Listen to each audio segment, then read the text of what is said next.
जब विभागों ने 13,400 करोड़ रुपए का मांग किया है तो फिर मात्र 7,721 करोड़ का बजट क्यों लाया गया? सबसे बड़ी बात, 8 महीना बीत जाने के बाद भी मात्र 42% राशि खर्च हो पाया है, तो फिर अनुपूरक बजट की आवश्यकता ही क्यों? और कहीं ऐसा सच तो नहीं कि सरकार का खजाना खाली है? और यदि सरकार का खजाना खाली है तो सरकार राजस्व प्राप्त करने के लिए क्या कर रही है? अध्यक्ष महोदय, जमीन की रजिस्ट्री में करोड़ों अरबों का राजस्व हानि हो रहा है। किसी जमीन की कीमत यदि 1 करोड़ होता है तो कागज में दिखाया जाता है 25 लाख। सरकार को राजस्व मिलता है 25 लाख पर और काला धन का इस्तेमाल होता है 75 लाख पर।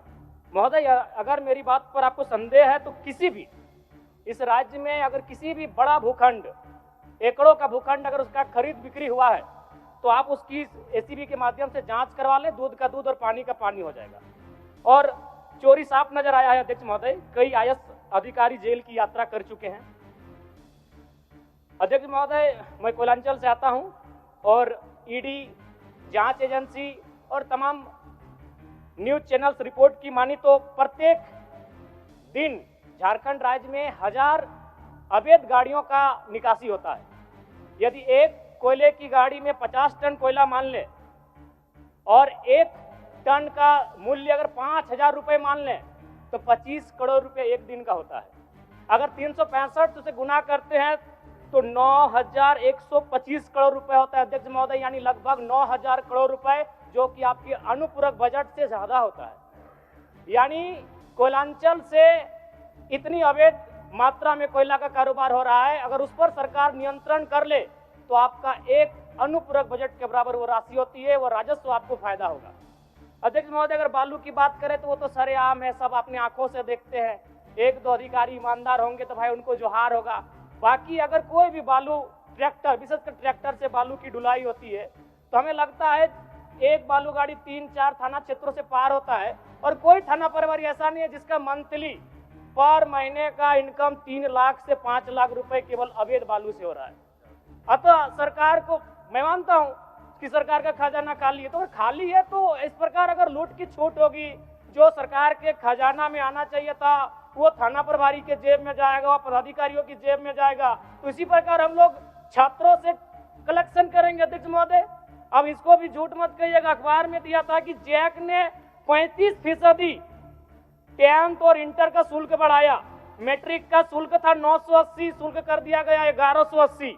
इंटर का शुल्क था 1100, शुल्क कर दिया गया 1400। मैं तो सबसे पहले कहूंगा कि जो शुल्क पुराना था अविलंब शुल्क बढ़ोतरी पर रोक लगाया जाए। अध्यक्ष महोदय, आज छात्रवृत्ति नहीं मिला है छात्रों को। आज राज्य सरकार और केंद्र पक्ष वाले यानी विपक्ष वाले एक दूसरे पे दोषारोपण कर रहे हैं। इस दोषारोपण के बीच इस राज्य का भविष्य क्यों उलझेगा अध्यक्ष महोदय? आज 2 वर्षों से छात्रवृत्ति नहीं मिल पाई है, इसका निराकरण होना चाहिए। और बिल्कुल बड़े शर्म और दुर्भाग्य की बात है कि जिस राज्य का युवा, जिस राज्य का भविष्य स्कॉलरशिप नहीं मिलने से परेशान है, हताश है, उस राज्य के विधायक 4 करोड़ 32 लाख के आवास में रहेंगे। ये कितना बड़ा दुर्भाग्य की बात है। आज आंदोलनकारी लगातार अपनी आवाज को बुलंद कर रहे हैं, जिन्होंने अपने लहू से इस राज्य को सींचा, अपने खून से इस राज्य को बनाया, आज जो 3,500 का पेंशन प्राप्त कर रहे हैं। और जिस राज्य के मंत्री 6 करोड़ के आवास में रहेंगे और उस राज्य के आंदोलनकारी सम्मान नहीं पाएंगे जिन्होंने लहू से राज्य बनाया है, यह अभी दुर्भाग्य का विषय। अध्यक्ष महोदय, अध्यक्ष महोदय, चाहे मान्य सदस्य सबको एक्स्ट्रा टाइम मिला है, इसमें संक्षिप्त करिए आप। चलिए ठीक है। अध्यक्ष महोदय, बड़े सौभाग्य से हम 2 मंत्रियों के बीच में आते हैं। 32 और 34 दोनों साथ बैठे हैं, हमेशा यूं ही साथ बैठे, हमारी शुभकामनाएं। एक ही कुर्सी में बैठे हैं और दोनों के बीच हम आते हैं 33। एक बार भी मंत्री महोदय मेरे विधानसभा में गए नहीं। क्यों नहीं गए? योजना ही नहीं है, इनका दोष नहीं है। मेरे विधानसभा में कोई नई योजना, किसी के विधानसभा में मंत्री पद का कार्य क्या है? सिर्फ अपना विधानसभा नहीं होता है, कम से कम साल भर हो चुका है। एक विधानसभा तो इनको विजिट करना चाहिए था, अपने पड़ोस के जिले को तो विजिट करना चाहिए था।